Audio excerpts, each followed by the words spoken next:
Hey, everybody, welcome in. It is a Monday morning edition of the Utopia Football Podcast following a 19-13 Texans win over the Bears to run their record to 2-0.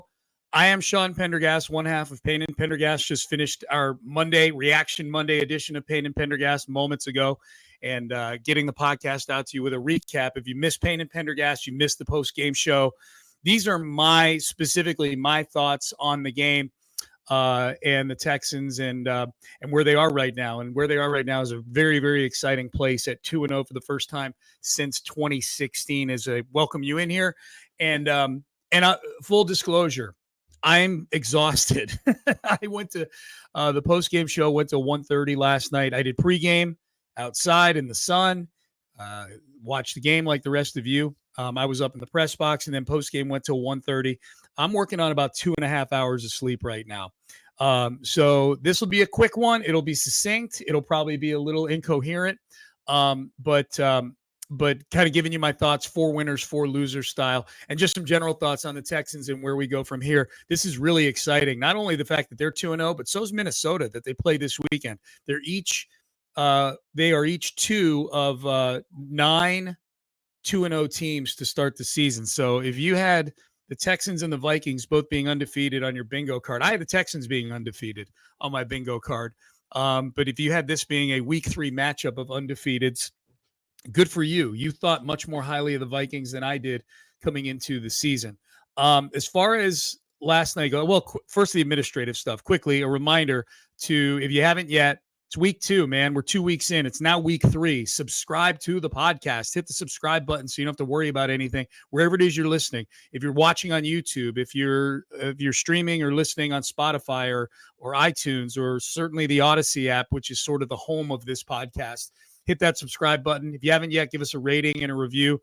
That always helps as well. And then I do a mailbag episode, as many of you know, every Tuesday. So that'll be tomorrow. I'll be recording that. HOUmailbag@gmail.com. I would imagine a ton of questions coming off of Sunday night's sloppy but scintillating win over the Chicago Bears and Caleb Williams. So I'll give you some general thoughts and then some winners and losers on the game.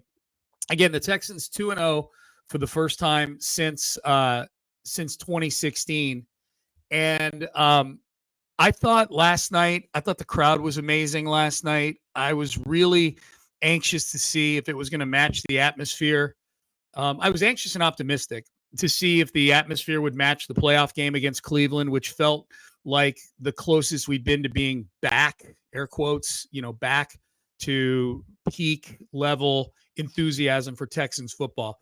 I thought last night exceeded it, and I think some of that had to do with the atmosphere in the stadium. I think the night atmosphere with the roof open and certainly all the bells and whistles that came with that lent itself to that, the light shows and the fireworks during the national anthem and everything else I thought was great. The fact that the team really encouraged people to get into the stadium early and that people responded to that. It wasn't full, but it was way more full than a normal Texans game is before the game. Full enough to where the players really liked it, and that's the big thing. The players felt it. So I think that lent itself to it. I can tell you from doing the pregame show outside the stadium, Seth and I do the pregame show on a stage in between the Astrodome and NRG Stadium, an area called the Boulevard. It was by far the most crowded before a game that we've had probably in the time that Seth and I have been doing the pregame together. Now, some of that is the start time. Most of the games we do are noon kickoffs. So people getting out there at 9:30 in the morning is, that's a little less likely than people getting out there for 3 or 4 in the afternoon on a Sunday. But either way, I thought it was great. I thought the Bears fans were kind of loud in the stadium at certain times, but I thought the ratio that we saw outside the stadium was heavily Texans. And over the last few years, that hasn't always been the case. So I thought that was great as well. The Texans are in a spot now where they're doing a lot of things, both individually and as a team, that we haven't seen in a while. And specifically, we'll get into the individuals in just a second and the winners and losers. But right now they sit at 2-0, and the rest of the division is 0-2. The rest of the division is 0-2, and they're all 0-2 with major quarterback issues. Anthony Richardson, his turnover penchant is a problem. You take those 3 chunk plays he had against the Texans out, and this is a shitty quarterback. And I know those 3 chunk plays count, but they're not sustainable. That's the issue. And they weren't yesterday against the Packers. When Anthony Richardson isn't heaving the ball down the field and completing 60-yard prayers to Alec Pierce, he sucks right now. They lost to the Packers and Malik Willis yesterday, so that's an issue. Will Levis is a joke. He's an absolute 100% joke. Another just complete head-scratching play that literally had his coach going, what the fuck are you doing? You could read his lips on the sideline, Brian Callahan. Will Levis is a joke. My fear is that he's so bad that he'll be benched by the time the Texans are playing the Titans in weeks 12 and 18. And then Trevor Lawrence, I think, he is going to be a cautionary tale about giving a quarterback a franchise-level contract before he's earned it. He has not earned that contract. He was given that contract, but he's won 1 playoff game. They've never won double-digit games in the regular season. And he was 12 of 30 yesterday in a loss at home to Deshaun Watson. My big takeaway from that game is that maybe we're not giving Dabo Swinney enough credit that he won national championships with each of those 2 janky-ass quarterbacks that were playing in that game yesterday.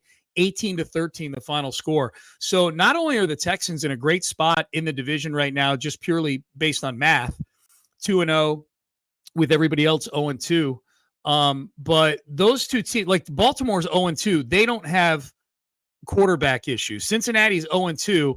They don't have quarterback issues, although Burrow has been shaky. But he's Joe Burrow. I think Joe Burrow's good. Jacksonville, Indianapolis, and Tennessee, and Jacksonville being the one amongst all of them that I would be the most nervous. In fact, I'm going to write that down as a topic for tomorrow. Most nervous, sorry, when I think of things like this in AFC South due to quarterbacks. I want to bounce that off of Seth tomorrow. I would be most nervous if I were Jacksonville because Tennessee and Indianapolis can easily eject from either of their quarterbacks. Jacksonville is married in a big salary cap kind of way to Trevor Lawrence, and I don't think Trevor Lawrence is all that good. I never have thought Trevor Lawrence is all that good. So the Texans are in a great spot right now. Their quarterback is actually good. Their quarterback, CJ, I don't think has played his best game yet this season. And yet you look at his numbers and his quarterback rating is well over 100. He hasn't turned the football over. He's had a couple close shaves with turnovers. But I think the Texans are in a great spot overall because I think both in the Indianapolis game and in the Bears game, those games should never have been that close.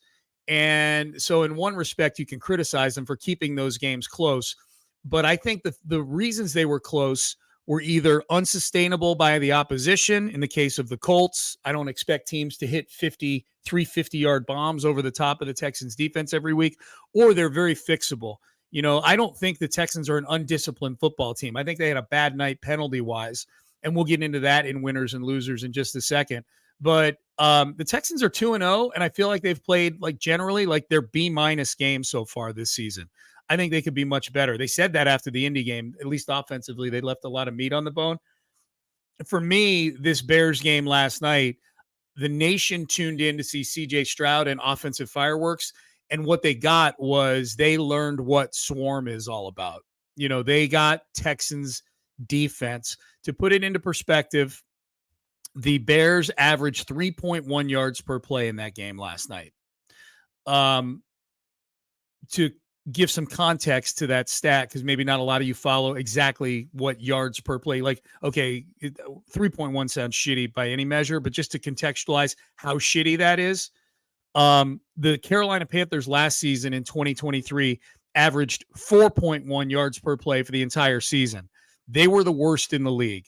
And you watched enough Carolina last year to know they sucked on offense. Well, the Bears offense last night was 1 full yard 25% worse, 1 full yard worse than the average Carolina Panthers game last year. Defense was amazing last night. 7 sacks, a ton of pressure. So we'll get into some more of the numbers in just a second. But that's my big takeaway is that the Texans haven't played their best games here in these first 2 games. They found a way to win. And And the defense, I think, is exceeding expectations. Now they're going to play harder quarterbacks than Anthony Richardson and Caleb Williams. That day of reckoning is going to come. Josh Allen looms in week 5. Presumably Jordan Love looms in week 7 if he's back from his knee injury. Aaron Rodgers looms in week 9. Dak Prescott in week 11, although yikes, Cowboys, what the fuck was that? Wow. And then obviously Mahomes and Lamar Jackson later on in the season. So there's going to be some, there's going to be some stepping up in weight class going on at the quarterback. But you're 2-0. You're one of 9 2-0 teams, and let's enjoy this thing. Let's keep riding it. So let's get to 4 winners and 4 losers. I'm going to rapid fire these because A, I'm hungry, and B, I'm tired. But I want to give you guys my best here on a Monday recap. So again, 19-13. Win over the Bears. Let's do the 4 winners first. I'll count them down. Number 4, ball skills in the secondary last night. Derek Stingley Jr., I got to go back and rewatch the game to see if any of the decent plays that the Bears had to do with Derek Stingley Jr. getting victimized at all. I just know that when that dude makes interceptions, they ain't cheapies, man. He makes plays on the ball. The pick that he had off of Caleb Williams, he basically ran the route for the wide receiver for Caleb Williams. I mean, it looked like Derek Stingley was the wide receiver on that play. His ball skills are so good. What I didn't know, mostly because he didn't have any picks at Georgia last year, was that Kamari Lassiter's ball skills were so good. He was really good in camp, just breaking up passes and being physical. And obviously from day one, he's set the tone that he's the guy there. It was really, really cool to see Kamari Lassiter make some of the plays that he did last night as well. He had a pick that should have been an interception, except Henry To'oTo'o got flagged for a hold, and then he came back and got his actual first pick later in the game. That was really cool to see. This secondary, and I'll throw Jalen Petrie in there too. He didn't have an interception, but this secondary is humming right now. They seem to have gotten those big plays out of their system from last week in the Colts game. Certainly they did last night, and they were excellent. I thought they tackled really well last night too. So the secondary is a winner for me there. Winner number 3, as we count them down. Number 4, secondary, specifically the ball skills at the cornerback position. Number 3, Ka'imi Fairbairn. When you're talking about guys doing things that we haven't seen in the history of the game, Ka'imi Fairbairn became the first kicker in the history of the National Football League to kick 5 50-plus yard field goals over a 2-game span. That's not 5 50-yard field goals over the first 2 games of the season, the first to do that. That's over any 2-game stretch, and Ka'imi added a 6th one after he set that record. So Ka'imi Fairbairn, in my opinion, has been the most valuable player on the Texans. I know it's a little apples and oranges to compare a kicker to an offensive or a defensive player, but 7 field goals and the degree of difficulty of those field goals and the fact that they're all coming in close games too. It's not as though he's kicked these 7 field goals and they're all 50-yard field goals. I think the shortest one was 47. The rest are 50 or longer, including a 59-yarder right before halftime. It should have been a 54-yarder. Thanks, Laramie. Nice false start. But the fact that he's kicking all these long field goals in games that are being played in tight 1-score quarters here, I think adds to it too. So DeMeco Ryans himself said it, like Ka'imi Fairbairn's been the most valuable player on this football team based purely on how he's executed his job. Ka'imi's been amazing, and that's a success story for Nick Caserio right there. He gave Ka'imi Fairbairn a big extension this offseason, and it's proved to be the correct decision. So that's winner number 3. Winner number 2, just the general swarm mentality and all the pressure that they put on Caleb Williams in that game last night. The overall defense in that game held DeAndre Swift to 18 yards on 14 carries on the ground. This run defense has been incredible. The only thing they've been victimized in the run game are QB scrambles. Anthony Richardson had the big one in week 1, 20-something yard scramble. Caleb Williams had one late in the game yesterday or last night when they were pinned down deep on a 3rd down, and he was able to leak out and go get a first down with his legs for about 20 yards, 25 yards or so. If you look at their rushing stats, if you look at just the conventional running, they held Jonathan Taylor to 3 yards a carry. They held DeAndre Swift to barely over 1 yard per carry. This defense is defending the run well. They had Caleb Williams running all over the place in the passing game. D'Amico dialed up a lot more blitz pressure than he does normally. They had pressure. I believe Caleb Williams dropped back 47 times in that game, either 47 or 48. The Texans pressured him in nearly half of those. 23 of those plays, the Texans had pressure, according to Next Gen Stats.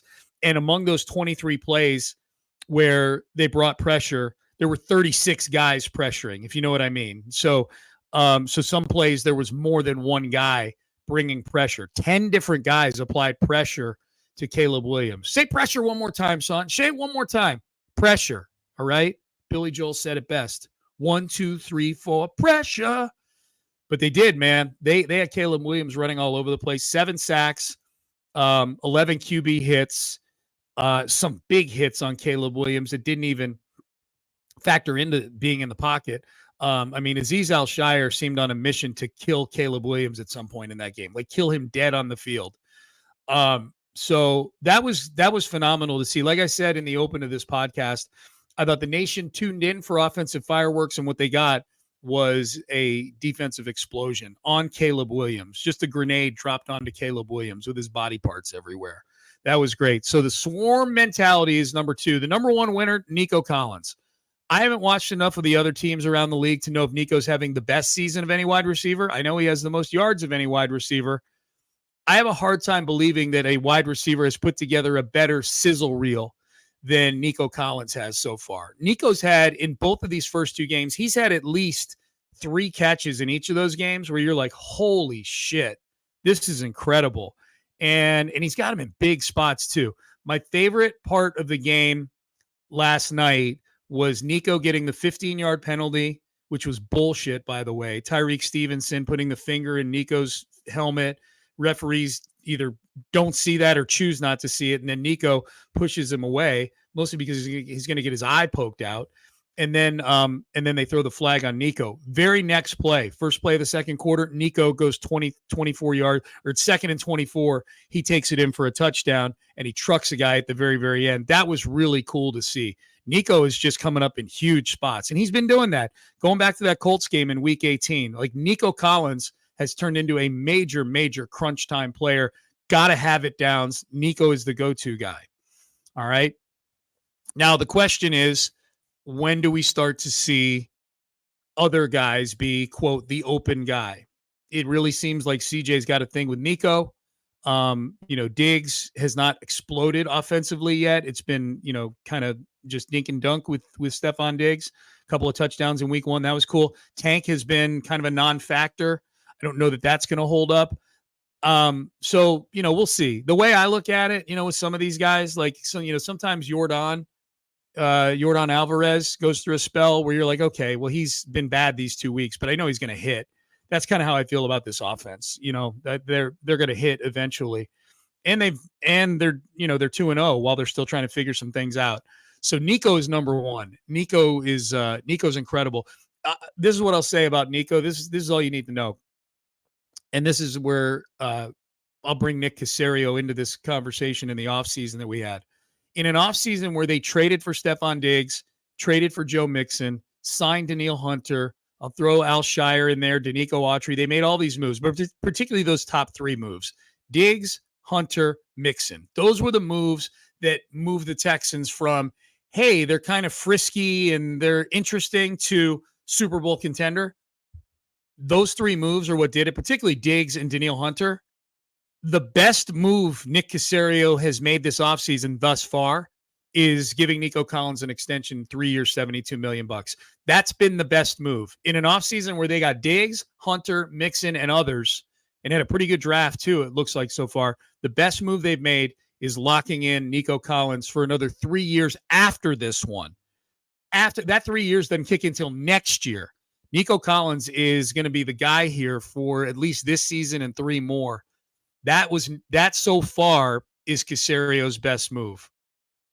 So those are your winners for week 2. Okay, let's get to the losers. We'll do these quickly because I don't want to dwell on these too much. The offensive line was not great last night.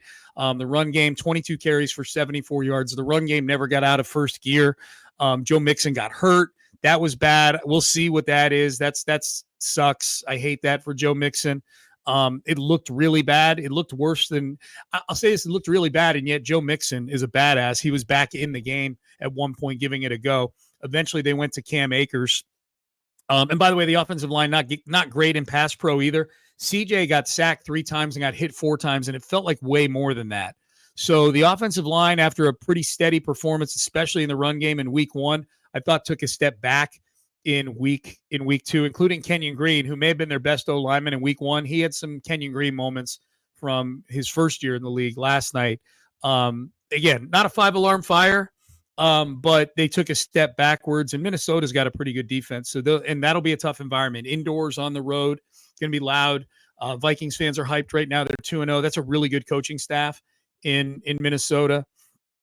So the offensive line, and along those lines with the running game, I would say number 3 would be Cam Akers, who finally got a chance. Dameon Pierce missed the game with an injury, a hamstring injury. So Cam Akers gets activated, gets a chance to show off in the regular season what he was doing in the preseason and what he did when he was healthy with the Rams back in the day, and was doing that for a little bit there. Had some nice runs, I thought. I thought Cam Akers was showing like, hey, if we're missing Joe Mixon, this is a nice little thing we got going here. Now, they may be forced to play Cam Akers if Mixon's hurt and Pierce is hurt. Like, they may have to bite the bullet. But Cam Akers fumbling inside the 5-yard line was the thing that kept that, and the penalties, which I'll get to, are what kept the Bears in this game. It wasn't the Bears that kept the Bears in the game. It was the Texans that kept the Bears in the game. And Cam Akers' fumble is inexcusable inside the 5-yard line of the Bears. They go in and punch that in, and we're probably talking about a 26-10 win today, instead of a 19-13 game where we had to really, really kind of, gnash our teeth here down the stretch in that one to get to cut through. So Cam Akers, number 3 on the 4 losers list. Number 2, Tank Dell. Tank has been kind of spotty. Tank only had one big play in the game yesterday. It was that 18-yard end around after they did the 4th and 1 to Cade Stover. The very next play, 1st and 10, they did Dell on an end around where Stover had a great block. Other than that, they're trying all these things, these, kind of east-west things in the backfield with Tank that aren't really working. Tank had a drop that I think normally he comes down with that ball, and that would have been a big play on 3rd down to keep a drive alive. Tank just hasn't been able to get out of first gear, and last night, 1 catch for -3 yards. Tank will show up. He will show up. Tank is still a really good football player, but for whatever reason, it just hasn't clicked these first couple weeks. So unfortunately, that puts him on the 4 losers for now. I look forward to the day very, very soon where I'm talking about Tank Dell, the winner. The last one here, the penalties, and this they have to fix. If they play the same game Saturday at Minnesota that they played last night against the Bears, they will lose. They will lose to, if Minnesota plays the game that they plays the type of game they played the first 2 weeks of the season where they blown out the Giants and they beat the 49ers. If they play that level of game and the Texans bring the game they had yesterday, the Texans will be 2-1 and the Vikings will be 3-0, because these penalties are inexcusable that the Texans have had, or were inexcusable yesterday that they had against the Bears. And the problem was so many of them came in big situations. There was the 3rd and 13 pass interference from Kalen Bullock on a 3rd down, 3rd and 13 on a play that Kalen Bullock should have made. I mean, if Kalen Bullock, for whatever reason, just runs through DeAndre Carter and interferes with that, Kalen Bullock could have made a play on that ball. That sets up a touchdown for the Bears. Their only touchdown of the game set up by that. Chris Boyd, who is on the team solely to play on special teams, had 2 holding penalties on special teams, including one that brought back a long punt return by Steven Sims. That's a huge play. Henry To'oTo'o, who's largely been very good the first 2 games, had a hold on a kind of a sketchy hold, but a hold nonetheless on Kamari Lassiter's first interception, which was nullified by that penalty. Mario Edwards with a roughing the passer on 3rd and 13, which led to the Bears' last score of the game, the field goal that made it 19-13. You had 2 scores. The Bears scored 3 times, 2 field goals and a touchdown. 10 of those 13 points were set up by bad Texan penalties on 3rd and 13. And then you had Titus Howard, hands to the face on 3rd down. CJ scrambles for the game-clinching play. He scrambles to the right, gets the first down, game over. Titus Howard hands to the face, knocks the guy's helmet off. I mean, it had no effect on the play at all, and he's knocking the guy's helmet off. It's just inexcusable stuff on third down. So that to me is number one on the list, is the penalties and the timing of the penalties. It's just, now the fact that they're winning and they're doing all these things to shoot themselves in the foot, to me, is a positive, because I think they're going to get these things fixed. I know they're fixable things. It'd be one thing if they were winning 19-13 and the reason they're keeping the game close is a talent issue or a coaching issue. I don't think it is. I know it's not. It's a talented football team whose defense is, I think, better than we thought they were going to be before the season. And the quarterback is not having any sort of regression. CJ is still playing largely at a very high level. But the offensive line's been inconsistent. They've been undisciplined with the penalties. They had a bad turnover with that fumble by Cam Akers, and that's what keeps teams that are mediocre in games with teams that are good. The Bears scored their only touchdown on a really short field, that kind of thing. So I'm very enthusiastic. I'm bullish on this team.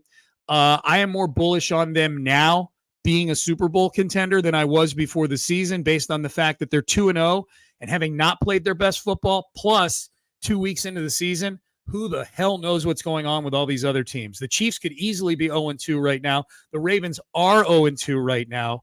The Bengals are 0-2 right now. The Bills are the team that's been the most impressive out of all these AFC contenders. So I feel really good about the Texans right now, especially considering that, relatively speaking, they're still in what I think is the soft portion of their schedule. I still think they've got a great chance to go 6-2 in the first 8 games, and then you hit that patch of 3 primetime games in a row, and you go from there. So I'm fired up. I've already gone about 10 minutes longer than I thought I would, based on my energy level coming into the podcast. Talking about this has me so fucking fired up. I am excited about this football team, and you should be too. So there you go. 4 winners, 4 losers. We are done. I got to go eat breakfast. I'm starving. Avalon Diner, here I come. Let's give you a reminder. Subscribe, rate, review the podcast. You guys know the drill. Hit that subscribe button. I appreciate that. HOU mailbag at gmail.com. That's how you can send me an email. Texans are 2-0.